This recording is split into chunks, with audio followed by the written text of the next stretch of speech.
Frank. You well? Hi, Ian. Yeah, good, thank you. Well done tonight. You won the match. You've won the group.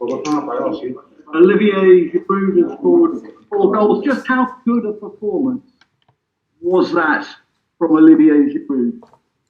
Yeah, it was an amazing performance to score 4 goals at this level, Champions League level, against a really good opponent. The individual quality of all of his goals, I know the last is a penalty, but the team quality of the goals, but his individual input, 4 goals. Again, you just, rightly, he gets a standing ovation as he comes off the pitch. I'm delighted for him. John Cross? Was it also a complete team performance, Frank? You know, from front to back. You were really disciplined at the back, and then Oli obviously, what a fantastic striker, centre forward display as well.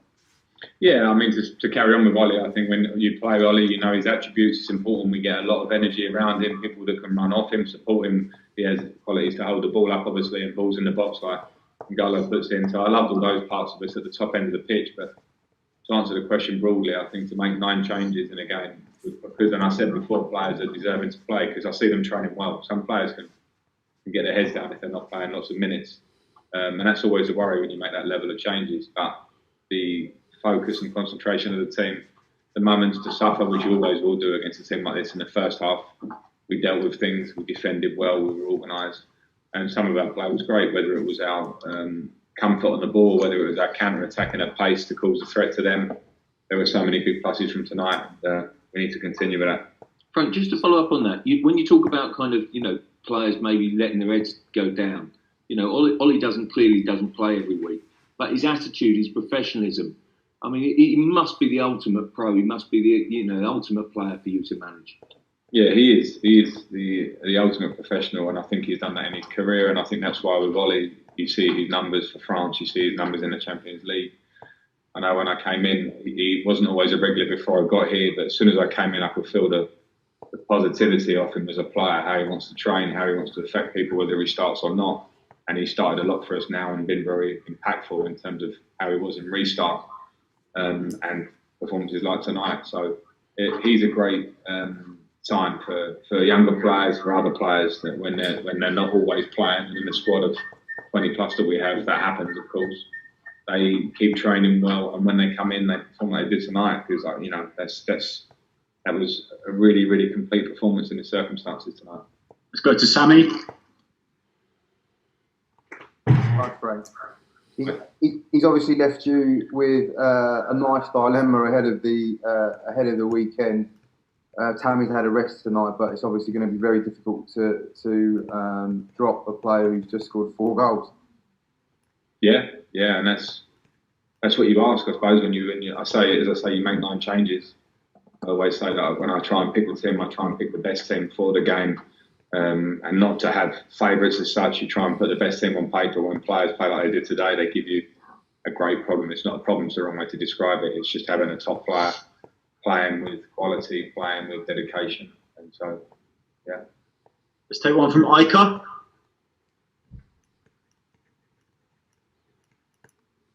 Castano?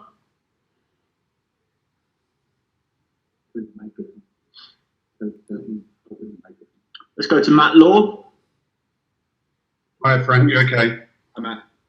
I know all the talk's obviously about Olivia, but I just wanted to throw something else at you. I know you like your superstitions. Are you aware that the last time Chelsea won 4 games on the trot in the Champions League was 2012 when you won it? Yeah. No, I wasn't aware of that. I do like superstitions. I also don't like talking about things and tempting fate or where we're at. That might be relayed. I don't know. Listen, I'm pleased with where we're at. The levels obviously go up in the next stage, which we've thankfully qualified for, and we're top of the group at this early stage. So that's great for our confidence. But the levels will go up. Competition goes up. We found that out last year, but we're in a different place now. We are improving. I feel that, and I'll never be the one to get carried away, but I knew at the start of the season with the players, some time to bed in, the younger players to mature, and we're seeing that in the younger players and maturity of their levels. Young players are reacting to competition, and experienced players are affecting things and reacting to competition. Look at Oli today, but you could look around at other performances within that team, in Jorginho and Rudiger and others, Aspilicueta.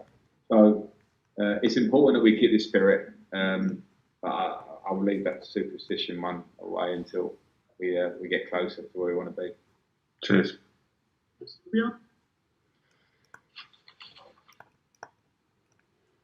Sí, buenas noches. Quería preguntarle si se pudiera elegir qué rival quiere cruzarse en octavos.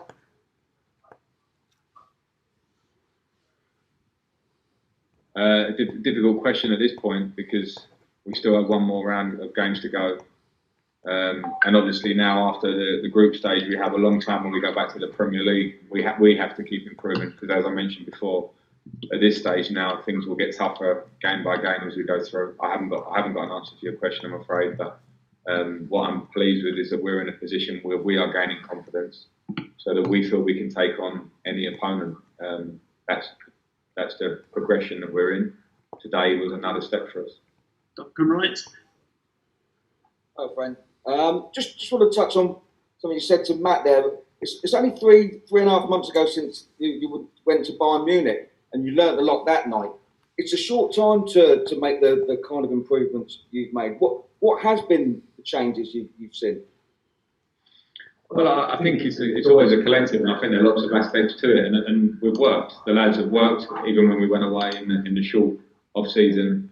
Myself and the staff did a lot of analysis about areas of our game which we wanted to improve. My job is to put them into action and work on the training ground. And then there's the other side of that, which is working with the players to make sure that the push and the drive and the spirit of the group is good. And then the biggest thing is the players. So the players are the ones that have to go out and perform like they did today, hopefully. And some of the recruitment we did and the players we brought in have certainly helped. The competition has started to be really positive within the group. Players trying to get in the team, trying to train at the top level every day. But I have to put a small warning next to that because people will get excited, particularly after a result like tonight. But as always, consistency is the thing that will win you titles, whether it be Premier Leagues or Champions Leagues. You can't perform like we did tonight and then drop that level. We have to sustain these levels regularly. So that's definitely the next test. Okay, Castano, if you can unmute yourself. Hola Frank, muy buenas noches. Bueno, muy pocos equipos en Europa son capaces de ganar en el Ramón Sánchez Pizjuán, por lo cual yo creo que tiene una satisfacción enorme, ¿no? Entiendo por esta gran victoria en Sevilla hoy. Yeah, I'm very happy because when you arrive at the stadium, you feel the atmosphere, the history and the atmosphere of the stadium. I was actually very happy that there were not fans here in a way, in a footballing sense, because I can imagine the atmosphere here if there were. But what we still had was a really tough opponent, a manager that I have huge respect for. And even though they made some changes, we also made changes. I knew that the style of their play and the way they play is so effective that it was going to be a difficult game. So I didn't expect to win by such a margin. But I still feel that Seville, when they're obviously through to the next stage of the Champions League, they will be a very difficult opponent for whoever they draw against.